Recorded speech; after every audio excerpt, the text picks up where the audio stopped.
অনেক ভাইয়েরা আমাদের, অনেক বোনেরা আমাদের ওয়াসওয়াসার রোগে ভুগছেন। ওয়াসওয়াসার রোগটা খুবই ভয়ঙ্কর একটা রোগ। একজন মানুষকে মানসিকভাবে অনেক অসুস্থ করে দেয়। আজ পুজো করতে গিয়ে দেখা যায় ১০ বার ২০ বার হাত ধোয়া হচ্ছে এবং হাত মুখ ধোয়া হলো কিনা, শুকিয়ে থাকলো কিনা কোনো জায়গা।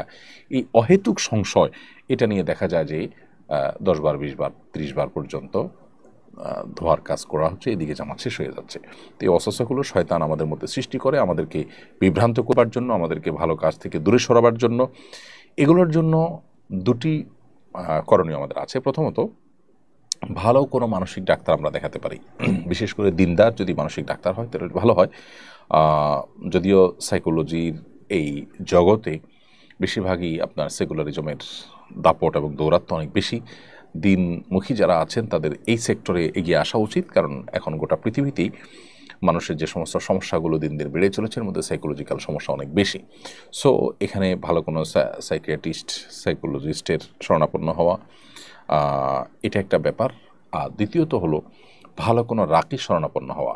সোশ্যাল মিডিয়াতে বা বিভিন্ন আপনার ইয়েতে প্লে স্টোর, অ্যাপ স্টোর, এগুলোতেই আপনি যদি ওয়াসওয়াসার রুকিয়া লিখে সার্চ দেন তাহলে হয়তো আপনি অনেক রুকিয়ার অ্যাডভাইস পাবেন, সেটাকে আপনি অনুসরণ বা ফলো করতে পারেন।